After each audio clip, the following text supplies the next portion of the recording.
Welcome to the Marley Bird YouTube channel. In this video, I will show you how to make the Latvian braid in the round.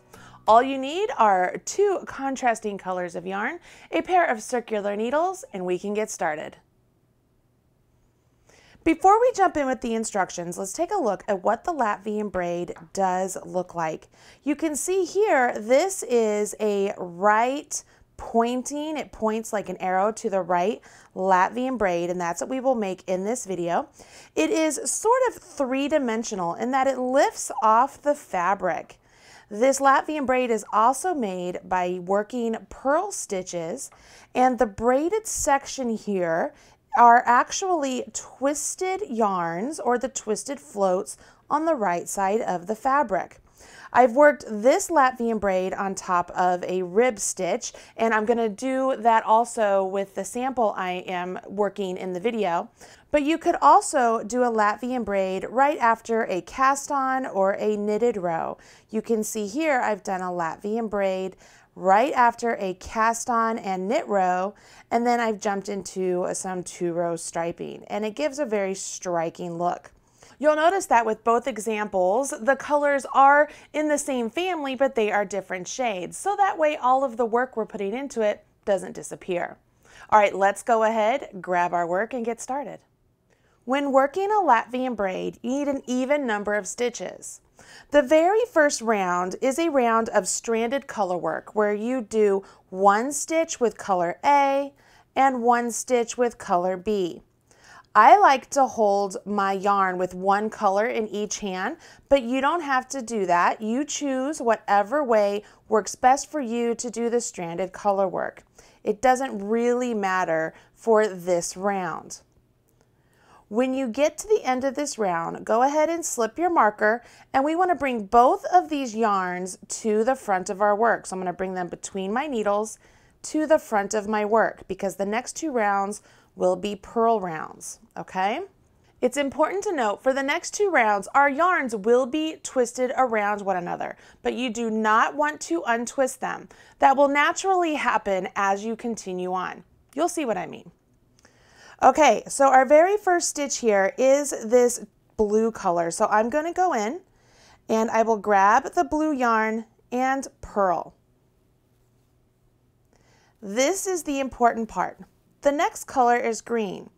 I want to make sure that as I grab this green, I'm going underneath the blue and pulling it up to purl with the green. As the next stitch is blue, I want to go underneath the green to grab my blue to bring the blue up and purl with it. I always want to bring the color I want to use underneath the color that I did use. And I will do this all the way around for this entire round. Yes, this is going to twist my yarns together, but it's okay. When we get to the next round, it will untwist them. I'm going to do a couple more here and I will show you what your work is looking like at this point. Let me do one more. All right. So if we take a look at what we're creating, we are creating these purls, and our yarn that we're floating as we twist it around one another, that's what's giving us that really nice braided look. We will do this all the way around, making sure we bring the color we want to use under the color we did use.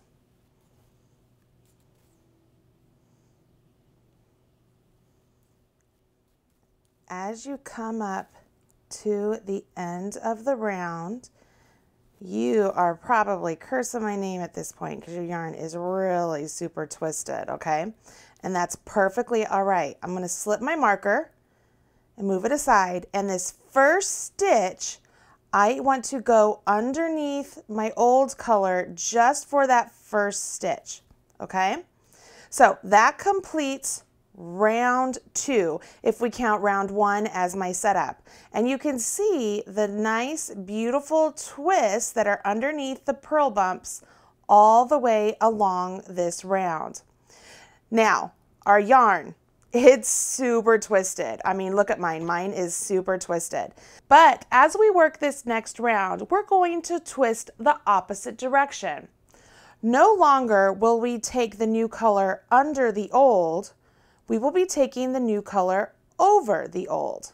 So remember, the first stitch of round 3 is under, but the next stitch, so my next green one, I'm going to take the yarn that's over. So there's my blue. I'm going to take my green over top of the blue and purl with it. Then here's my blue. I'm going to take my blue over top of the green and purl with it.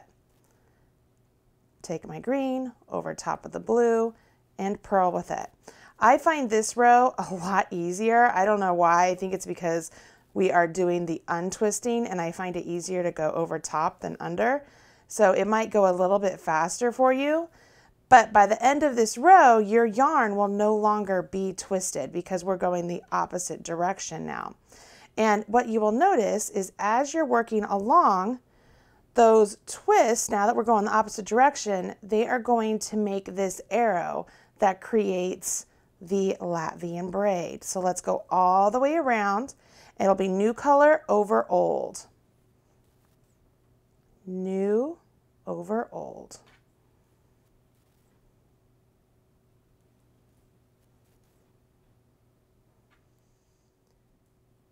As you come up to the end of the round, if you've done everything correctly, your yarns are not as twisted anymore, if twisted at all.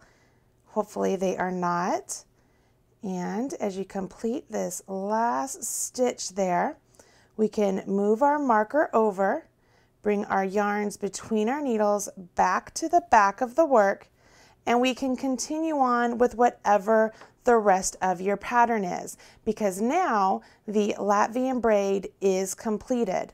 And again, it's created by the twist of the yarns underneath that purl bump and the twist of the yarns underneath that purl bump. Okay, so as you carry on, let's take a look at the sample real quick. For this example, we carried on in stockinette. You can see it's that purl bump that we just did on round 3 that really allows this to kind of come up and be that 3-dimensional look. And it looks really cool as you continue on in stockinette, whether you're doing color work, whether you're doing stripes, or just doing plain one color knitting. It doesn't really matter. Now, one thing that I do want to show you is how to use your tail of your yarn to really kind of make that Latvian braid in the round virtually seamless. We're going to give the illusion of a seamless join by using our tails. Now, this is what I do. Hopefully it helps you out and it will make your project just that little bit better. So let's go back to our sample here, and our sample swatch, I should say. And I'm going to go ahead and just so that way I have some stitches on the needle holding the stitch marker, I'm just going to continue and knit a couple stitches, okay? Just with one color. All right, so I'm just gonna leave it there. You can see here that our join, when we went from right here to right here, we don't have a connection at this point for our Latvian braid. So I want to fake one. So what I'm gonna do is using my yarn tails, looks like I have a lot of tails back here, right? A lot of yarn going on. I'm gonna use my yarn tails and I'm gonna grab the blue one, the blue that we used for our Latvian braid, and I'm going to thread it onto a tapestry needle here, okay? Now I'm gonna look at the front here because I find it easier to see what I'm doing. And I'm going to find where the blue strand is. See that blue strand right there? And this is what I do. I come up right by that strand, if not splitting the strand. I try not to split it. I come right by it. I'm going to come up and I'm going to come over here right there underneath that green one. See that green one there? I'm going to go underneath it and go back. And let's see what that does. See how it gives the illusion of extending that blue out and it connects the Latvian just ever so slightly.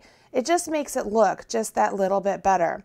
By doing that little simple incision stitch, we now have what looks like a perfectly connected Latvian braid right there. Okay, so then I could use my tapestry needle and just weave in my tail here.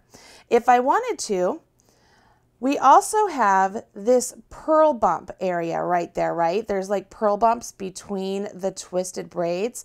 I could go back here and recreate a purl bump there as well, should I want to do that with the green. It's totally up to you, depending on how much work you want to put into your finishing. But I think even just doing that one simple little connection right there just makes all the difference in the world. And there you have it. You now know how to make the Latvian braid in the round and how to use the tails to make it look jogless. I hope you enjoyed this video and use the Latvian braid in your next project. I'm Marley Bird, and I'll talk to you again soon. Bye! Thanks so much for joining me on the Marley Bird YouTube channel. If you liked what you saw, don't forget to hit subscribe. I've put a link right over there, or you can watch a couple of the videos I've already selected for you right down there. If you want to follow me on social media, I've put my links right over there. You can have all Marley all the time. Bye guys!